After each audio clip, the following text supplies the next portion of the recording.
Alright guys, we're back in the pour room here at Counter Intelligence. We've had a couple requests for a tutorial on our top coat. We have a satin shield top coat that about 99% of our countertops that are leaving the shop right now are getting this top coat. It's a very durable top coat. Most of our customers love it, but we have been requested to do a video on a tutorial for this top coat. I purposely took, this is actually a countertop that one of our franchise trainees did in their training class, and the reason I picked this piece to do for this video is because it does have a small L shape to it. You will find with this top coat, the more complex the piece is, the more turns that you have to make. It opens up the possibility of seeing some lap lines and roller lines in your top. So this piece is going to be about as difficult of one as I can get without getting a massive job. But if you follow these steps, no matter how big the countertop is, I've got Jess helping me today, and Jess could tell you we had a countertop. It was, what would you say, it was about a 50 square foot single piece, big, gigantic U shape. I think that's being conservative. May have been 60 or 70 square feet. It was huge. And we were able to do it. There wasn't one single roller mark in there following this method that we're going to show you today. So without further ado, this is a water-based urethane, and we have our additives put in here to give it its satin finish. This is also available in a matte finish. So with our formula, the matte finish is going to be, actually it's going to dry much faster than the satin version. So you just have to keep that in mind if you ever go that direction. With a matte finish, you just need to move even a little bit quicker than you move here. We'll do a separate video that'll talk about the mixing of this product, what you can do if you're in an extremely dry climate versus a humid climate. There's slight variations that you can make when you're mixing it that's going to help you out a little bit. We'll make that a completely separate video. So whenever we start, I highly recommend anytime you're doing these outside of something the size of a sample board, have two people do this process with this product. You know, I come from Kentucky, most of you know. In Kentucky, this product is actually much easier to use. It's a little more user-friendly in a higher humidity climate than it is here in Phoenix, Arizona. Here in Phoenix, Arizona, we see that this product dries really fast. So having a two-person method and teaching it this way, it's very efficient, and it's pretty much a guarantee that you won't get lap lines in your product. I'm not saying you couldn't get good enough to do it solo eventually, but it just takes the stress out of it if you make it a two-man operation. So the first thing that we have to do before we do anything else is saturate the two rollers. Now these are 1/4 inch nap woven rollers that have been delinted twice, and we have two of them. We really like these frames that have a pin on both sides. If you use a roller that only has the elbow on one side, it becomes more difficult not to get a lap line on your trailing edge. So we really like these rollers. We highly recommend them, and we will have these for sale for the franchisees, but we can also show you some other places that you can get them. All right, so I'm going to pour out a little bit of product. We know that these rollers are going to saturate about 1 ounce to 1.25 ounces of product. So I'm going to pour out a decently heavy pour onto the countertop in about the width of a roller, maybe slightly more. And Jess is going to go ahead and saturate her roller with that initial pour. Okay. Then I'm going to pour in the exact same spot. I'm going to pour another about the same size pour, and I'm going to saturate my roller with the second pour. Then I'm going to start moving. You'll see that I'm going to do about 1.5 to 2.5 foot wide sections each time I pour. I don't want to go crazy big. If you pour this product out and you leave it set, I'm not exactly sure what it is about this product, but even though it doesn't dry, it wants to leave like a ridge from where it was puddled up and pulled up. And no matter how much you back roll it, it really doesn't want to get rid of that line. So you want to pour and roll pretty quick whenever you get this on there. So Jess, you ready? Mm-hmm. So also, let me just go ahead and finish telling you what we're going to do, so then I can show you what we're going to do. So once both of our rollers are saturated, then I'm going to do the initial roll. So I'm going to pour and roll. And once I get about 2 to 3 pours away from where I started, then Jess is going to come in behind me and she's going to finish roll. She is also, the finish roller is also going to make sure that the faces are good and covered. When I'm rolling the initial roll, if I take my roller over top of that face and it goes down, that's perfectly fine. Jess is going to make sure that our faces, so your person that's doing your back roll finish is the one that's going to ensure that the faces are all covered. So on this countertop here, we have an undermount sink. So we do have a finished edge that we got to worry about. We're going to treat it exactly the same as we treat our face. We also picked this L-shaped countertop just because I wanted to show you this transition from going this direction to this direction could be very tricky for some people. Now, with this countertop, you would have the option of just keeping your exact same roller pattern because this is short. But let's say that this was 8 feet long on this side and 8 feet long on that side. You don't want to be going full length on that, so you would need to transition from rolling this away to rolling this away. And the way that we do that without getting any kind of lap lines is the two-person technique. I can keep laying it down, and then Jess can come in right behind me and smooth and flatten everything out. Okay, so let's rock and roll. Need more? Yes, I do. Okay. Make sure you get that puddle. Good. I think so. Okay. So now I'm going to saturate my roller. Same way.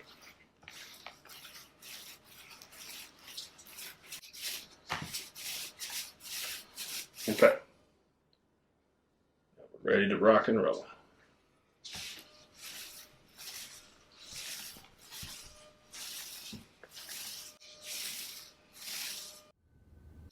Whenever you pour, I don't like to pour all the way up against the line that I made with the last pour because you'll end up with a heavy line, heavy line, heavy line everywhere that you pour.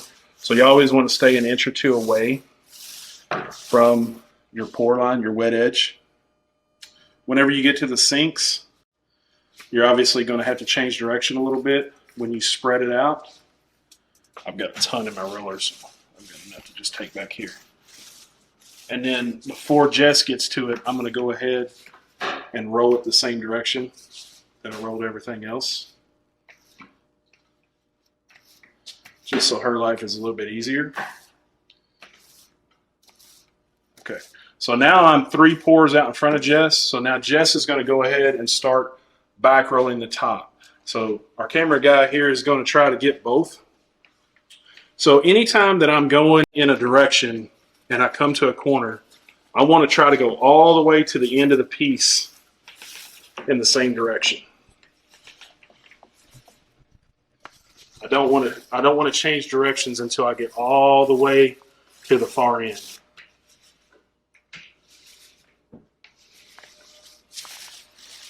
And I would like to end up with a dry edge somewhere around this corner. It could go over a couple inches, or you just want to make sure it gets at least to that corner.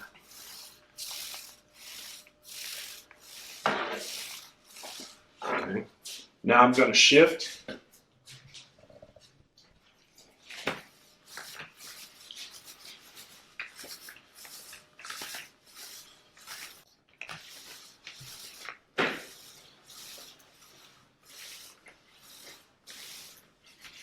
So as the first roller, as I get done, like now I'm pretty much done applying this product.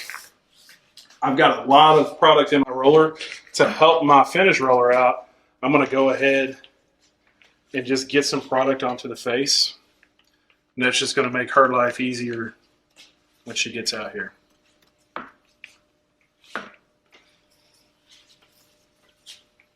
Okay, yes.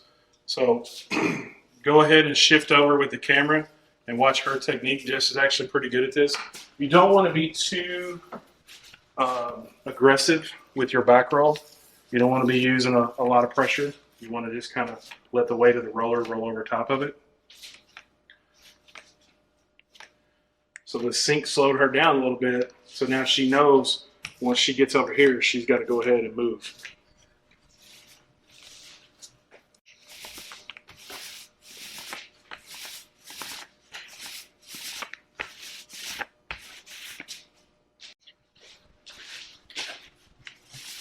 So she shifted directions.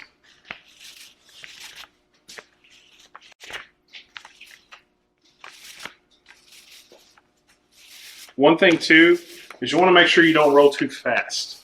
Okay, if you roll too fast, these rollers, the way these things are constructed, you'll see a spiral line in these. And if you get going too fast with your roller, for some reason they want to show more than if you go just a little bit slower.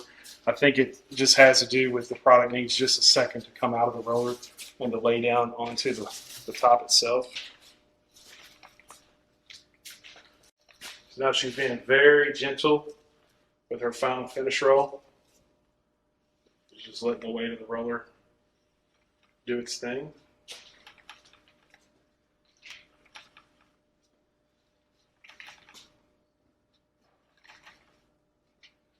That's fantastic.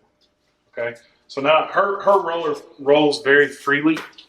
If you have a roller that has resistance and it's not rolling very good, do not try to do your edges with that roller. Like this one's got a little bit of buildup on it. These things don't last forever. As soon as these start not rolling freely, you need to throw it away and get your new one. It's very important for this process that these roll freely.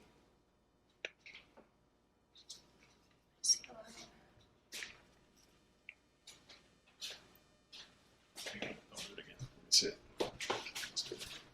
Oh yeah. You know what? You know why you see that line now? Mm-hmm. So you should never, ever, ever touch anything but the top or the face until you know the top is completely done. So just a quick tip on what not to do. That looks good. I would definitely leave that alone. As this product starts to dry, we got a little bit of a dry spot out here. You see it? Mm-hmm. As this product starts to dry, it becomes more and more difficult to not leave roller marks in it. So this right here is about as much as you could potentially get away with without having problems and potentially having to redo this top coat. So this top coat is designed to reject any other coatings going over top of it, so nothing's going to stick to it. So since it's designed to reject everything, if you do make a mistake or you do have a heavy lap line, or say you accidentally hit your table and there was a dirty spot on the table and you had dirt in your roller and you got some dirt in your top coat and it has to be sanded and redone. It can be done. You just have to be extremely thorough with the sanding process and make sure you get every tiny speck of this. Not necessarily, you don't have to take the urethane off. You just want to use a little bit heavier grit than what you would sand epoxy with, and make sure once you clean it, you don't see any sheen whatsoever in any spots, and then you'll have very good success with another coat. So just to recap real quickly, do not ever, whenever you're doing this top coat, do not, until you know your top coat is the top surface of your countertop is done, do not let this roller roll underneath of the countertop. Even if it's clean, there's a chance that there's foreign debris on the bottom side of that countertop. Once your roller rolls in it, if it gets into your roller, you can no longer take it across the top of your countertop. And even Jess, with her experience level, there was a little bit of a drip on this face, and she just touched the roller to that corner, and it created a small little crease in her roller. So then when she went to back roll a spot she didn't like, it left that mark. Every time the roller made that rotation around, it left a little line. Okay, so those are just some quick little tips that are just going to make your life a little bit easier. So one mistake that a lot of people make with this top coat is not understanding what, you want to hold this for me for a second? Is not understanding exactly how water-based top coats and water-based products in general work. Okay, so a water-based product is not going to dry perfectly evenly as it's going through its drying process. It requires evaporation. So as this starts to dry, you're going to see a little bit of blotchiness to it. What you really want to do to make sure that you have this top coat the way you want it is to just look across it into a reflection. And you're not necessarily looking for, like I said, it can actually, in the summertime here in Arizona, in 15 minutes, it can really be drying. It dries very fast. You want to make sure that you don't see any raised lines. If you don't have raised lines from roller marks, when it's done drying, it's gonna look nice.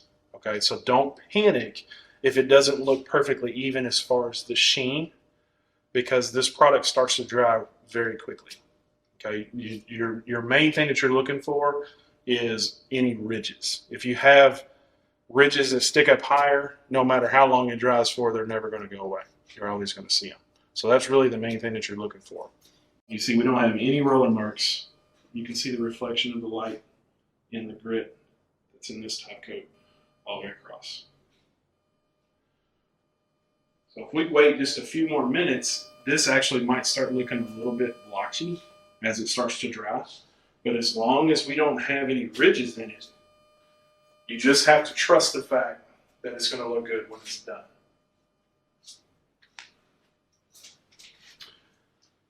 And that is just that simple. There's nothing more to this product. There's a very easy process with 2 people. Just don't overcomplicate it. And maybe it's probably good practice to have 3 rollers ready in case you do mess up one of your rollers.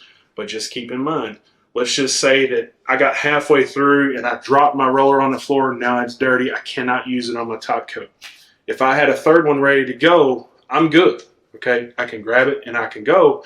But don't forget, you need to pour out extra product so you can resaturate that roller, because that one will be dry. So it will look drastically different than what it looked like at the start.